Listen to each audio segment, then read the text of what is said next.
when we moved right here, we was like a family.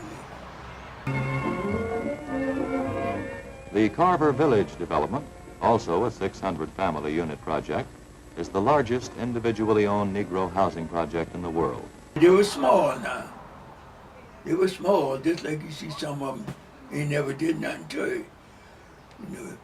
But when you come out of nothing, 2 room to 4 room, that means a lot. And everything was new.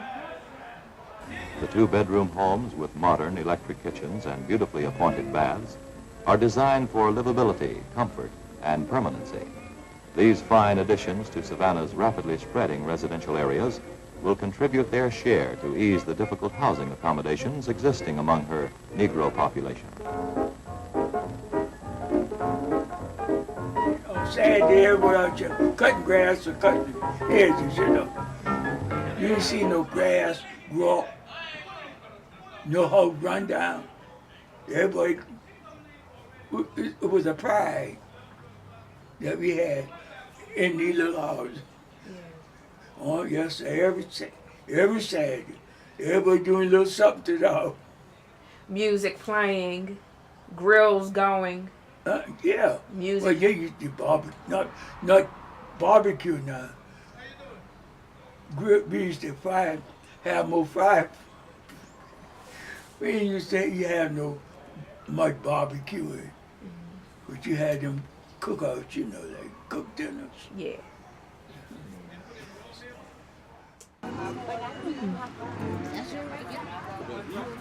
What you say?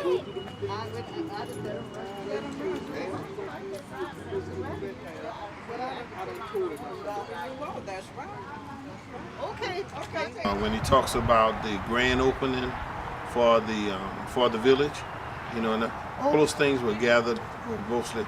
That's why Deacon Mack told you that when they had PTA meeting, it was standing room only. Yeah. Because all parents and everybody else went to PTA meeting.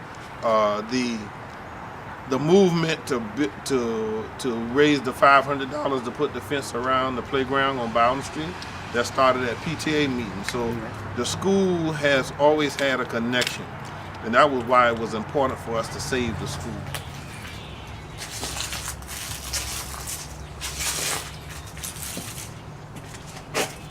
The New York Times printed in 1948 that this was the first subdivision built for colored people, for African Americans, for black folk. So being the first, that's where the nostalgia and that's where the pride and comes from.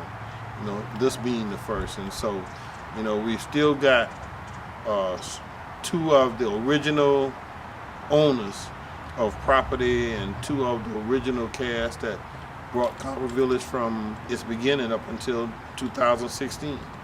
And that's the good part, is that there are still the Wallaces and the Henry Macks who can tell the story, see, of how this place developed. Because they saw it go from dog streets that were dirt to paved streets with lights, you know. Now they saw it go from transportation, city transportation, where there wasn't any. Now there's bus service. See, they saw it go to where there wasn't any of the essential services that the city provides, garbage pickup and so forth, until now it does. And so you've seen it from whenceforth it came until what it is now.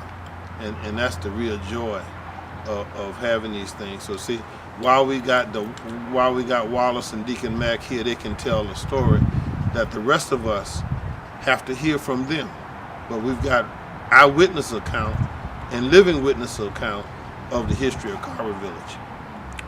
Especially when you look at our country, and just about every city, especially major industrial cities, are now seeing a trend where people want to come back to the cities because they know that the housing stock is of better quality. These older houses are built well.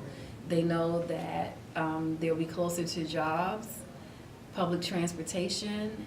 They know that communities that are still in the inner city are built in a way where you really have a sense of community. You really get to know your neighbor. People want that again which is great. But for those people who are already in the neighborhoods and who have been struggling for decades to get the cities to give them the type of resources that they need, is not a good thing because they face the possibility of being displaced. So they need to be very proactive in educating themselves and in determining how they want to preserve their community, how they want to protect the resources that they have and recognize the resources that they have. And I think this is just a tool that they can use to empower themselves. Mm-hmm.